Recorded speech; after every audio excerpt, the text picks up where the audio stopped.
merci, chers amis, chers frères. Moi, je voudrais très simplement saluer tout le monde. On avait appris quand on était en sixième, là, c'était les mathématiques modernes, on avait appris à la mise en facteur. Je ne sais pas si vous vous rappelez. Hein? Vous vous rappelez, nous qui étions brillants en mathématiques. Hein? Nous savions mettre en facteur. Alors, je mets en facteur toutes les autorités qui sont là. Tout le monde. Mais avec quand même peut-être l'occasion de me donner de dire quelques-uns d'entre ceux qui sont ici et me faisant excuser pour les autres. Monsieur le ministre, bien entendu, Fatimata et Inès, Elhadj Gorgui Madundoy, j'y reviendrai. Mais Mawa, Ismaël Lo, qui est mon frère, n'est-ce pas? Bouya, qui est derrière les bas, qui sont cachés derrière là, qui sont ses compagnons fidèles. Mariama, l'adorable Mariama. Elle va me tirer les oreilles quand on va sortir d'ici. J'en profite. Rahma, bien entendu. Excellence, monsieur l'ambassadeur, notre frère. Ibrahima, c'est le président. Et qui, lui, vraiment, c'est le vrai président, quoi. Les autres sont des apprentis présidents. Tout à l'heure, il a voulu mettre sur la tête les trucs. C'est lui, hein. C'est lui qui est responsable. Pas moi. Et je salue tout le monde, vraiment, pour ne pas en oublier. Elhadj Gorgui Madundoy, merci beaucoup. Merci de nous servir ce gingembre littéraire si précieux, ce gingembre si délicieux. Et de nous faire goûter par ce gingembre la saveur exquise de la littérature. C'est un gingembre qui nous excite, bien entendu, comme tous les gingembres. Et qui nous incite, après nous avoir excités, qui nous incite à vivre des univers riches de ce que l'être humain a de meilleur, c'est-à-dire son humanité. Le gingembre nous aide à être nous-mêmes. Et je voudrais en remercier Elhadj Gorgui Madundoy, qui a fait que ce gingembre, qui se cultive beaucoup dans les parties du Sud, ici comme en Amérique, est aussi bien apprécié en Suisse, au Canada et ailleurs dans le monde.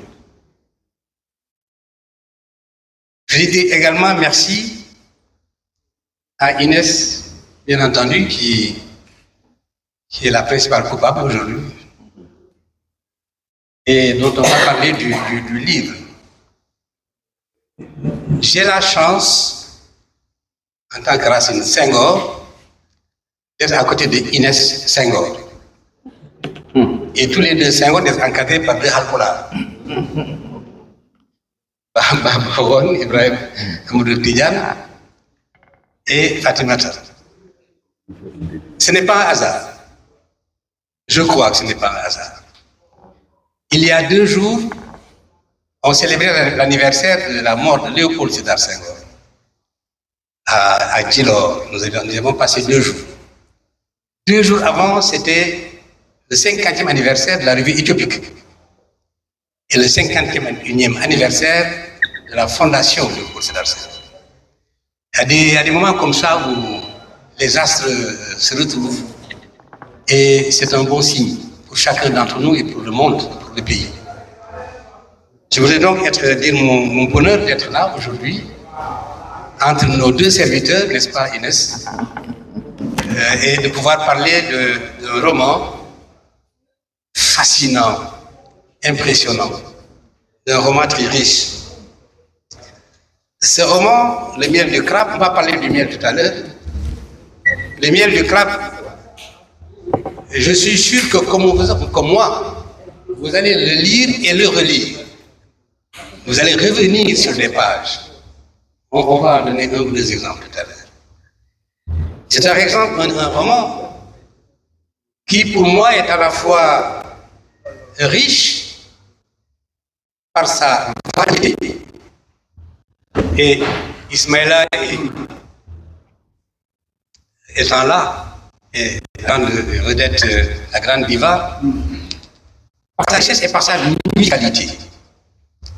Parce que le roman est aussi, celui-ci en tout cas, nous renvoie très souvent à la musique.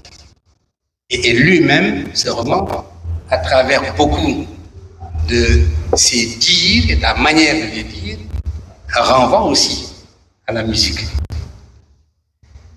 Le roman nous intéresse du fait qu'il nous replonge dans un passé en même temps qu'il nous installe dans le présent. Il y a un itinéraire qui est décrit, qui est raconté, mais cet itinéraire ne nous renvoie jamais dans un passé définitif. Il nous amène à réfléchir sur notre propre vécu, notre propre présent.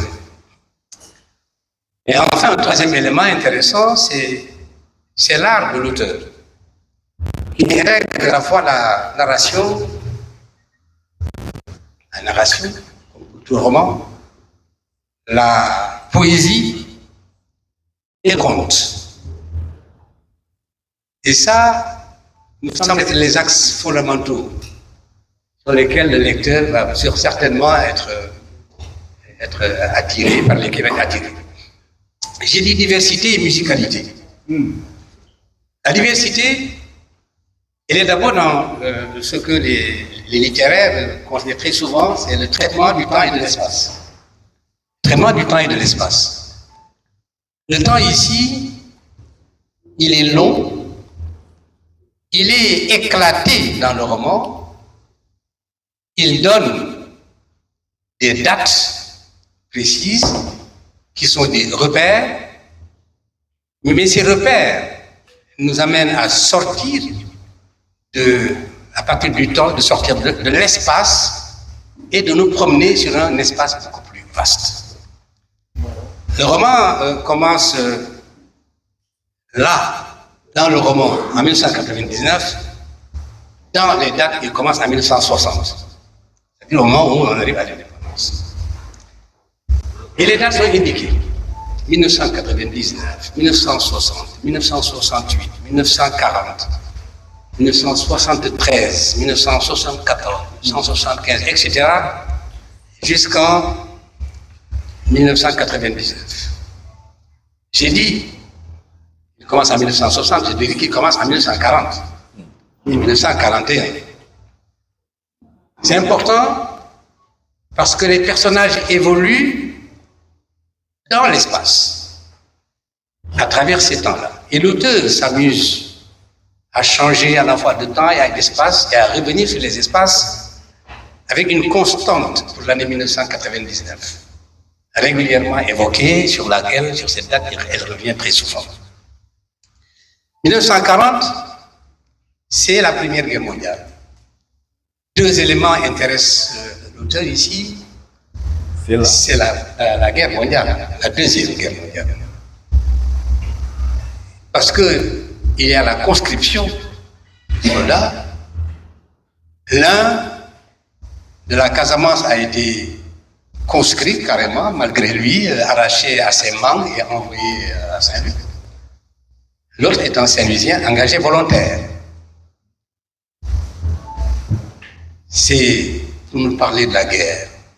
Et c'est pendant cette guerre que, pour la première fois, apparaîtra le conte, qui reviendra plus tard. Le conte, eh bien oui, on y reviendra quand on va parler des genres. C'est le conte qui nous permet de comprendre le miel du crabe. Parce que c'est un conte. C'est un conte. Mais ensuite, j'y reviens tout de suite. Donc le temps, éclaté, et qui nous permet aussi de bouger dans l'espace et de vivre ce qui se passe en Serbie, Yougoslavie, ce qui se passe au Sénégal. Et au Sénégal, c'est la Casamance, c'est Dakar, c'est Saint-Louis. Trois étapes ici qui ont leur intérêt particulier. Saint-Louis, dont la description est faite de manière magistrale quand le bateau arrive là, c'est très beau.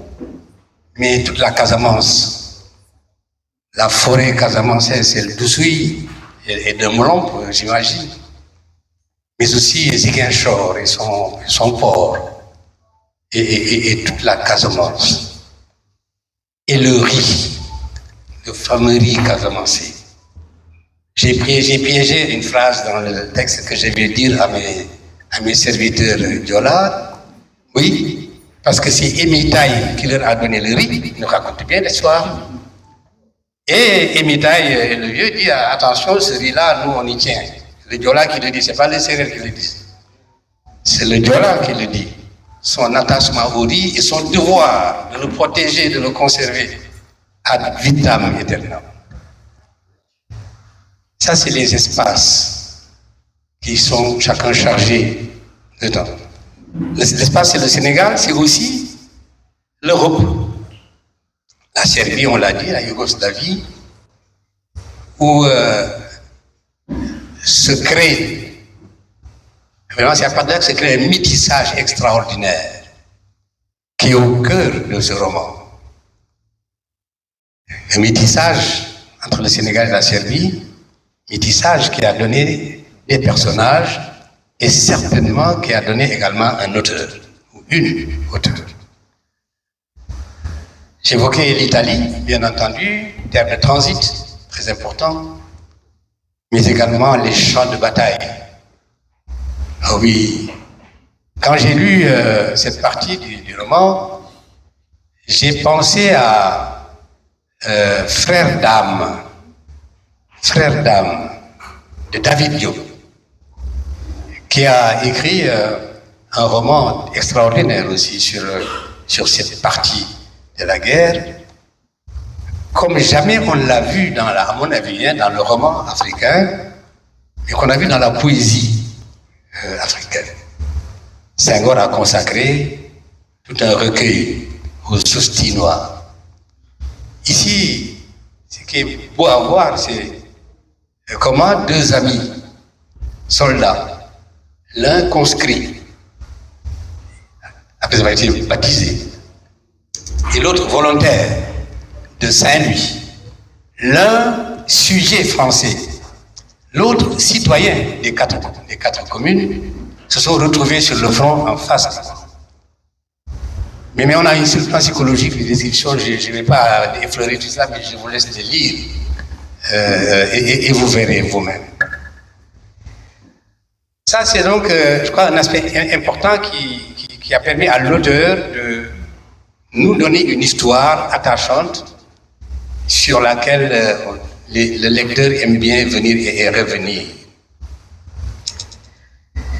Il y a, quand on reprend maintenant le récit lui-même, l'histoire et les traditions,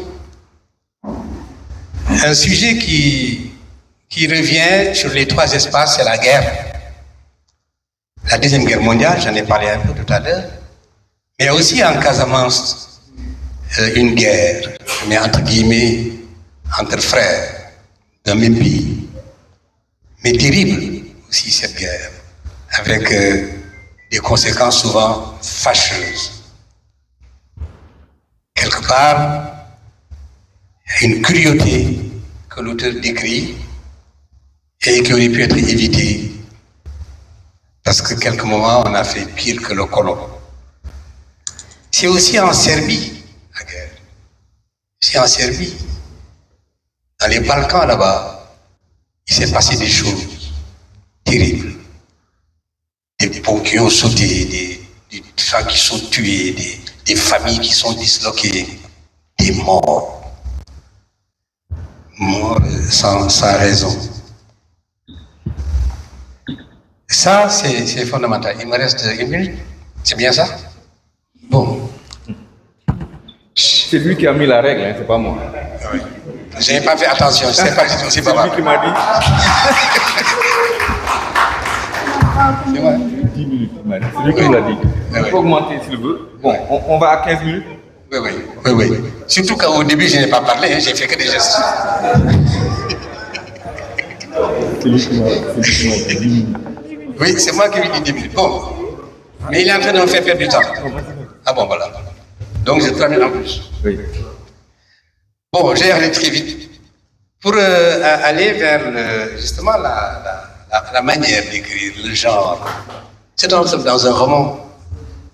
Oui, on sait ce que c'est le roman. Il y a une narration décrit, on raconte.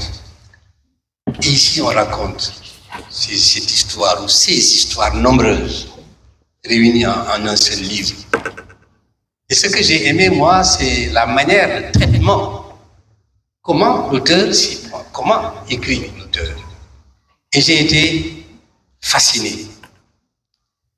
Son écriture est très belle.